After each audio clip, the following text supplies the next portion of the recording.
You're listening to the Things to Do in Woodbury podcast. Learn about special events, promotions, and the people behind the businesses that you shop at every day in Woodbury, Minnesota. Here's your host, Jeff Mills.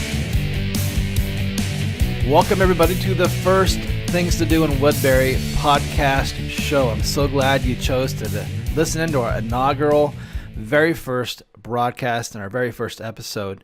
And my goal as we begin this podcast series is really just about getting to know the business owners in the city of Woodbury, getting to know the different businesses that are out there so that you guys can be informed about where you shop and who you buy from.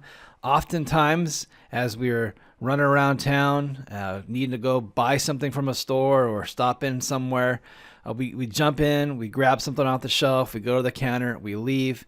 It's very transactional. And we don't know much about the business or the place we just purchased from.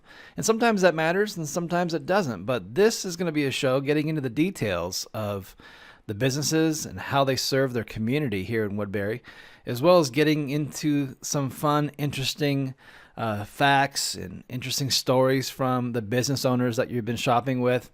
And maybe you'll find a deeper connection or something that's going to give you a better motivation to shop from certain businesses who maybe are like you. I always tell people in business, people buy from people that they know, they love, and they trust.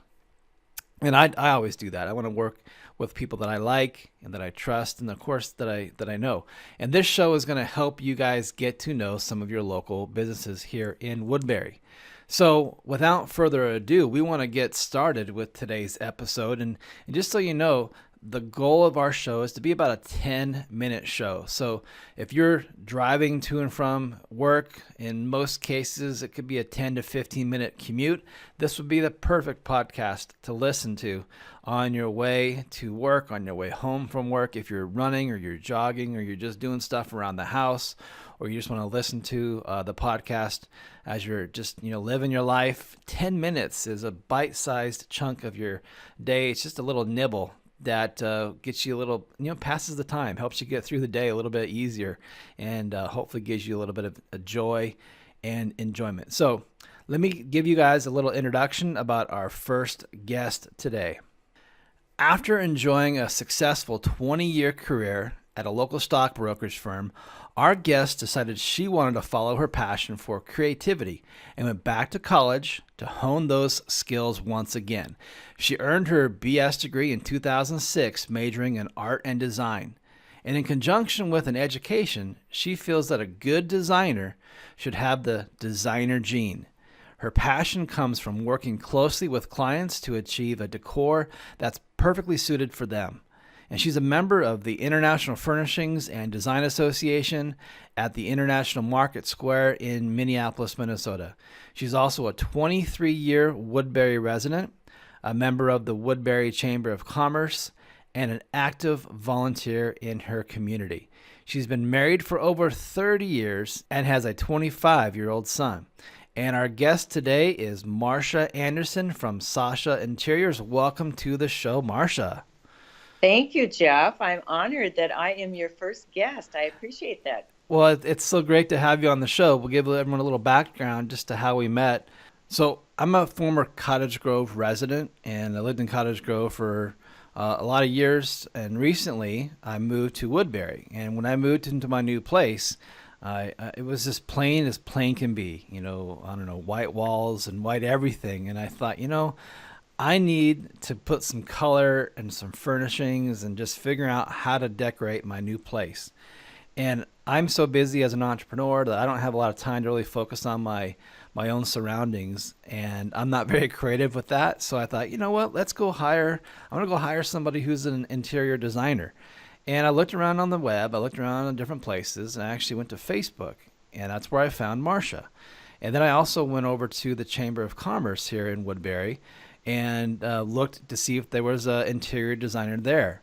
And there she was, right in the Chamber of Commerce. So I just dialed her, cold call right off the phone, introduced myself to her. Marsha came over to my place. And what'd you think, Marsha, when you got here? You definitely had white walls. Yeah, definitely had white walls. And, what was great for me is Marsha took control right away and got us a color palette and different color ideas. And then I had to go on a cruise. I had to go suffer and go on a cruise. So, Marsha, what happened when I left to go on my cruise? What did you and your crew do? My team and I came in and we put paint on the walls. We decided what paint would go where because we decided on about 5 different colors. You were looking for a beach theme and wanted to, walk out of your bedroom and feel like you were on the beach. So we did some nice blues and orange for sunset and some turquoise to represent the water. And so we went to work, got it painted, and we had it all done so that when you walk through the door, in fact, I met you with your keys to return to you. You were surprised when you walked in, and it was all put together and done. We actually did a reveal video. If you go to Marsha's Facebook page, she's got a video of me walking into the apartment for the first time, not having seen it yet, and just kind of like the reaction. So it's a fun video to watch, and you did a great job, Marsha. I really am impressed, and I hope that we can do some things again in the future because there's a few more rooms here that need to get painted, and so we'll be hooking up later. So let's get into some questions about you and how you got to be doing what you're doing with interior design. You started the business back in what, 2006? You started getting training. 2007, you actually got started. What brought you into the design business? What called you to that? Ever since I was a young girl, it was like the first day of kindergarten, I had to have my socks match my clothes. And I've always been very particular about colors and how things are put together. And I got away from that when I started my corporate job, but I was approaching 50 and I wanted to really work in my field, in my passion. And so that's where I ended up. When I looked at all the other interior designers in Woodbury, one thing that stood out to me was, and hopefully I'm getting the angle of your business right, but I noticed you love a lot of pattern kind of designs. You don't like just flat, simple. Is that what makes you stand out from all the other designers, or what would you say is like a hallmark for your design eye and what you like to bring to people's homes and their places of work? You are very accurate when you said that I like things to be have good texture and color and movement. And um, I think what sets me apart is no two houses that I work on look the same. And I really pride myself in figuring out what my client is all about so that I can really bring their vision into their home. So you go to a parade of homes, you see some trends and everything looks very similar. I try to give a good foundation and then let the trends just be little accent pieces that we can easily change in 5 years. If a client needs an interior designer, what's the process that you go through to kind of help them figure out the best designs? Or is it just paint on a wall, or is it tapestries? Is it fabric? Is it furnishings? What all is involved in that process? I meet with the client, and usually people hire me because they have a challenge, a dilemma. Maybe they've put this off for 5 years and they finally want to get their house so that it feels good to them. So I meet with them, and it's usually about an hour, and we walk through the house, and they tell me all the things that are challenging them.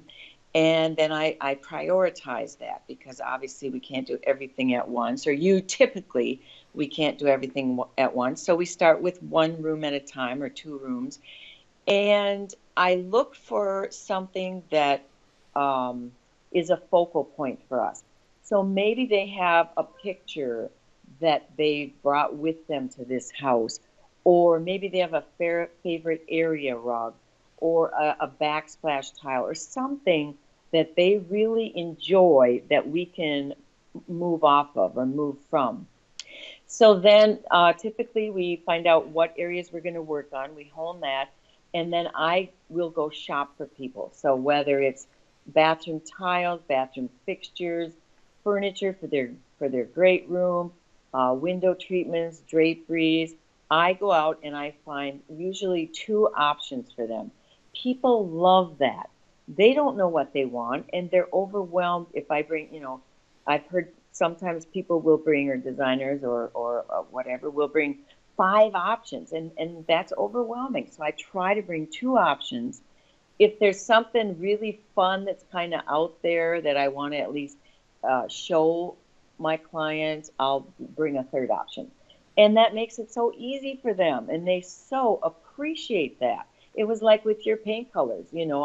I gave you a couple shades and you said, I like that one. Well, we had a focal point too. The focal point for my place was the picture from the Huntington Beach Pier, Yep, which had yep. all the like dark blue sky, which then faded into this bright orange, and the colors of the ocean. I'm originally from Huntington Beach, California, in case people didn't know that. I don't sound like I'm from Minnesota. Maybe I do. I don't know. But that was the focal point for us. And then we Yes, built all the colors of the walls and everything, even the ideas of the furniture, kind of off that one painting. right. Yes. So we start with a focal point and then we go from there. And I try to give my couples an idea of how many hours their project will take, because I think that's always a big question, is how much is this going to cost me to use your services? And so I try to give them an estimate so that they know up front, about how many hours we will be working together on their project. And one thing that I loved about what you do is like you control the whole project. So I could be gone, I could be away, and you've got a team of people who can come in. Depending on what kind of work needs to be done, you got painters. I'm sure if you need to do wall demos or if you need to do a rebuild, something like that, you've got construction people that work with you. So you've got everything covered. So I don't have to go hire my own contractors or anything like that. Is that correct? That is correct. And I have been in business for 11 years and I am still working with the same subcontractors. I have a carpeting guy, I have a tiler, I have painters, I do also have a few contractors that I work with when I need to call them into a project. So I think as people are listening to this, as you walk from room to room in your house and as you live in your house day by day, month by month, year by year, you might get sick and tired of seeing the same things over and over and over again. And you might think, you know what? This place needs to get freshened up a little bit. And I would encourage you guys to reach out to Marsha and just to say, hey, come on over and let's give a look at our place and see if you can get me inspired with some new ideas. Or maybe she can help you just get that ball rolling because, do you ever feel that way, Marsha? Like, you've been living in the same space forever and that you just got to freshen it up every few years. Is that healthy? Does that give people a lifted spirit? Well, actually, what happens is after people live in their space for a while, they don't even see things anymore that are in their space. I'll often point something out and say, how do you feel about this? And, they'll say, I've never really liked that, and it's been hanging there for 10 years. People don't see things anymore. They've just lived there so long, or it's been on their list to do for, 1 year, 2 year. I get calls from mostly women and they'll say, you know what, I've been wanting to get this done for 3 years and I just don't have time.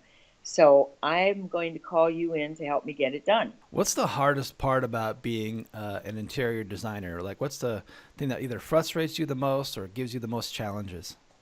I think what challenges me the most is it's just me, and I wish I could juggle more balls than I do now.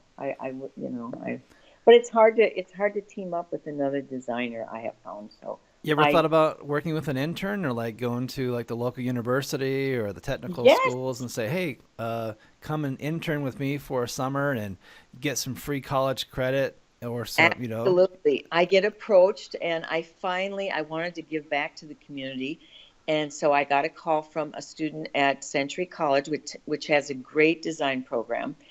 And I had her work with me last fall, and they have to get so many hours in with the designer before they can graduate. And so that was really fun. And her name was Samantha Wittich, and she ended up finding an interior job here in Woodbury. So, so I think that's a great idea to utilize the interns.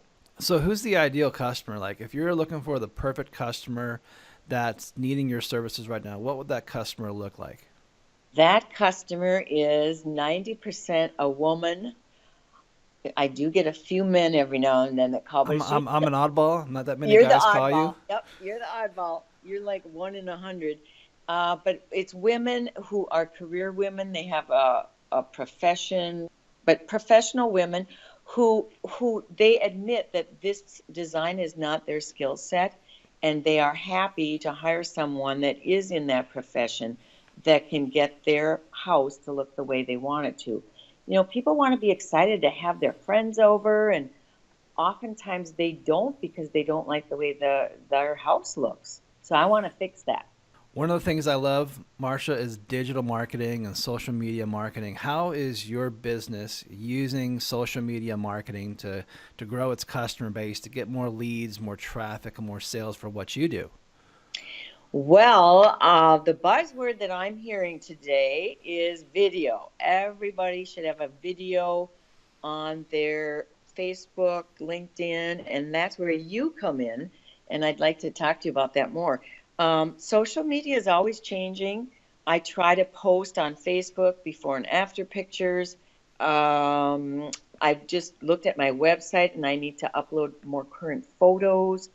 I'm on Instagram, which is another resource that I've utilized. It's so easy for people to actually use their own videos in their cell phones. Most people don't realize how powerful that little cell phone is and how great the resolution is. Even on the phones in the last few years, it's like the phones of today are just so powerful, like compared to little tiny cameras we used to use back in the day. But you can just whip out your camera on your phone anytime you want and interview a client who just got done with the service that you did and get their reaction like you did with me. And that's content you can put up on your website. You can put it up on a blog. You can put it up on your Facebook page. You can do it you can walk through for your business. Of course, you can walk through a house with a video camera and see what the before looks like. So you can kind of see, your first impressions when you walk into a space. But then later when you, let's say, finish a project, you can create a little before and after video for your clients that you could give to them and say, look, this is what your space was like before, and now this is what it looks like today, just to kind of remember that. It's like your own little TV show. And it takes a little bit of editing skills to put that kind of stuff together, but those are just a few ideas that, again, like you said, video is so important. And you have given me the idea because I did a before video with a lady that I'm working with over in Stone Mill Farms, and her husband passed away during the year. And so we are going to, her name is Kim, and we are going to Kimmy her townhome. So we've got new furniture coming. We're painting the walls. We're putting draperies up, new comforter on the bed, and so it's a tough process to get through. When you lose your spouse, but now she's starting to get really excited about the space that she is going to live in for her future. So I'm going to do a video of the after. Well, that's awesome. That's awesome. I can't wait to see that. So at this point in the show, we're going to do the speed round. And the speed round is kind of like what I like to think is like get to know the people behind the businesses really quick in a fun way. And this is random. Marsha has no idea what I'm going to ask her. You can give me simple one-word responses because most of these are one-word responses. And we'll do just a couple here, a handful. And then we'll be done for the first inaugural podcast. We'll have it all in the can ready to go. Okay, Great. First question. What's the last movie you went and saw? The 50 Shades of Grey, the last. If you could go anywhere in the world that you haven't traveled to yet, where would you go? Italy. What's your superpower? Gratitude. I have it tattooed on my forearm. And what's your kryptonite? I wish I was more than one person. Apple fan or Android fan? Apple. What's the last picture you took on your phone? Oh, the ocean in La Jolla. Is the glass half full or half empty? It's always half full. What's your favorite word? Gratitude. If you could bring any person back to life, who would it be? Dorothy Draper. She was an interior designer long ago. What's your favorite season in Woodbury? Spring, because everything is blossoming and blooming, new beginnings. What's the first thing you do if you won the lottery? I would go on a cruise. I've never been on a cruise. Well, speaking of a cruise, if you were to own your own boat, what would the name of that boat be? Let me guess. Gratitude. No, I do own a boat, and it is called Naughty Lady. Oh my goodness. That sounds fun. It's Knotty. I know. It's the boating knots. Yes. All right, this is the last one. What color M&M are you? It's blue, and that is America's #1 color. Oh, interesting. Well, we're going to go ahead and wrap up the show here, Marsha. Is there any special offer, or is there anything you wanted to offer our listeners today that they could, contact you with, how they can reach you, and just anything you want to say as a special promotion? Absolutely. I think that window treatments make such a difference in a space. And so I would like to offer a 20% discount on any draperies or window treatments that you might need. And I would like to offer that for the next 30 days. So basically for the month of April. If you book something with me, I'd like to give you a 20% thank you discount. Now, how can people find you if they want to contact you and reach out to you? Shasha Interiors, I have a website, and it's oftentimes people say Shasha Interiors, but it is Shasha after my name, Marsha. When I was a toddler, I called myself Shasha. So, and my number is on there as well. So I'll post the link here in the show notes so people can reach out to you. I'll put your website and your phone number below in the description so people can reach out to you if they're looking for an interior designer. And that's a wrap. Marsha, we did it. That was the first show. I hope that was really fun for you. It was, and I really appreciate your time as well. So thanks, Jeff. You bet. Thank you. And thanks, everyone, for listening in. And stay tuned for our next show, which will be coming up very soon. We are always looking for brand new guests here to populate the show with awesome content. And I'll have a little bit of information for you on how you can do that if you're interested. So thanks for everybody for listening. Have a great rest of your day. You've been listening to the Things to Do in Woodbury podcast, sponsored by Trafficmills.com. If you need more leads, traffic, sales, or exposure for your business, then let Traffic Mills Digital Marketing solve your biggest marketing problems. Thanks for listening. And if you'd like to be a guest featuring your local business on our show, visit thingstodoinwoodbury.com and click the Contact Admin button to be considered, as we love supporting local businesses in Woodbury. See you next time.